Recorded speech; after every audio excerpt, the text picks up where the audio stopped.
Hello, praise the Lord. இந்த நாளுக்கான வேத வசனம் யோவான் 10ஆம் அதிகாரம் 10வது வசனம். திருடன் திருடவும் கொல்லவும் அழிக்கவும் வருகிறானே அன்றி வேறு ஒன்றுக்கும் வரான்.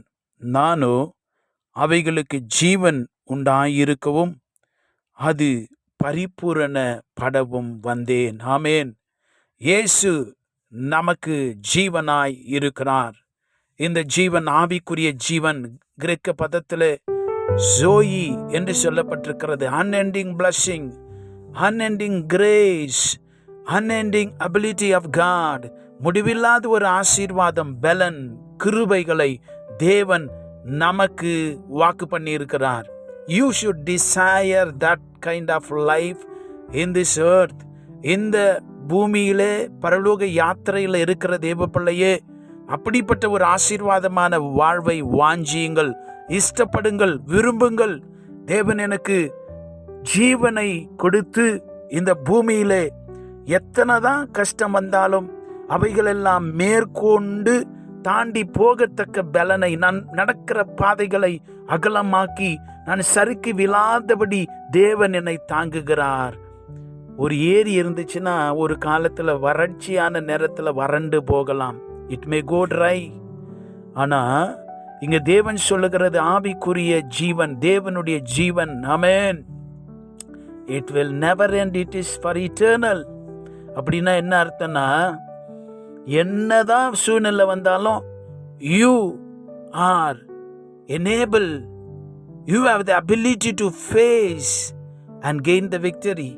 என்னதான் பிரச்சனை வந்தாலும் நீங்க உறுதியாய் நின்று நீங்கள் ஜெயிக்கத்தக்க பலனை, கிருபைகளை அந்த இயேசுவின் ஜீவன் ஜோயி உனக்குள்ள ஆக்டிவேட் பண்ணப்பட்டிருக்கிறது. கமான், அதை உற்று நோக்குங்கள். தேவனுடைய ஆவியானவர் உனக்குள்ள இருக்கிறாரு. அவரிடத்திலிருந்து தான் அதெல்லாம் நீங்க கேட்ச் பண்ண முடியாது. அவரிடத்திலிருந்து தான் நீங்கள் பெற்றுக்கொள்ள முடியும். கமான், தேவனுடைய பிள்ளைகளே, அந்த ஜீவனை உற்று நோக்குங்கள். There is a blessing, great blessing. நம்ம உலக பிரகாரமாக சொல்லணும், எனக்கு 10 லட்சம் கிடைச்சா நல்லா இருக்குமே. அங்க அந்த ஜோயை உற்று பாருங்கள். ஆமென். அங்க 10 லட்சம் ஒரு பெரிய காரியமே இல்லை. இன்னைக்கு நாம அதை காண தவறி விடுகிறோம். உலக ரீதியாய், மனுஷ ரீதியாய், மாமிச ரீதியாய் நமக்கு அதோ இவ்வளோ பெரிய அமௌண்ட். அவரை பாருங்க, அவருக்குள்ள குறைவே இல்லை. அவர் நிறைவானவர். உன்னை பரிபூரணமாய் ஜெயமாய் வாழ வைக்க வந்திருக்கிறார். குறைவில்லாத ஒரு வாழ்வு, நிறைவான ஒரு வாழ்வு, த லைஃப் ஆஃப் இன்க்ரீஸ்.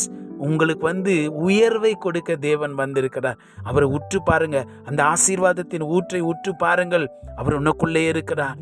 உனக்குள்ளே அந்த பொக்கிஷத்தை, உங்களுக்குள்ள அந்த மண்பாண்டங்களில் நாம் பெற்று கொண்டிருக்கிறோம். அல்லேலூயா.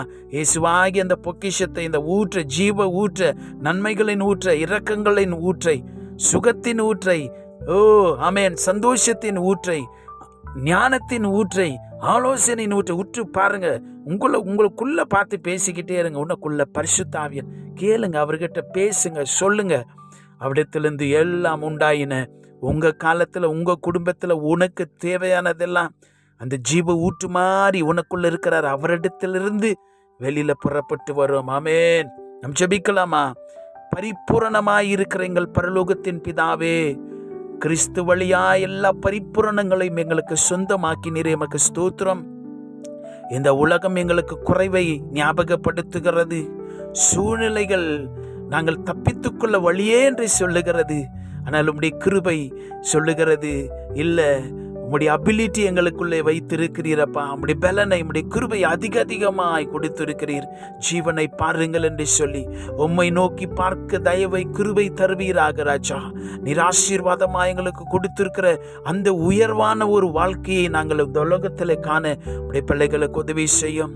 உடைய வாழ்க்கையிலே போராட்டங்கள், நிர்பந்தங்கள், கஷ்டங்கள், பண கஷ்டம், குடும்ப கஷ்டம், சண்டை, பிரச்சனைகள் மத்தியிலே அந்த சமாதானத்தின் ராஜாவாகிய நீர் பரிபூரண வாழ்வை ஆண்டவரே நிச்சயித்த அந்த மகிமையின் தேவன் நீர் எழுந்தருளுவீராக. எல்லா குடும்ப சூழ்நிலைகள், கஷ்டங்கள், பாரங்கள், நெருக்கங்கள் நசரேயனாகிய இயேசுவின் நாமத்தில் என்னுடைய வீடுகளிலிருந்து நீர் வெளியில போ என்று கட்டளையிட்டு நாங்கள் ஜெபிக்கிறோம். பரிபூரணமான தேவனுடைய நன்மைகளுக்காய் ஸ்தோத்திரம்.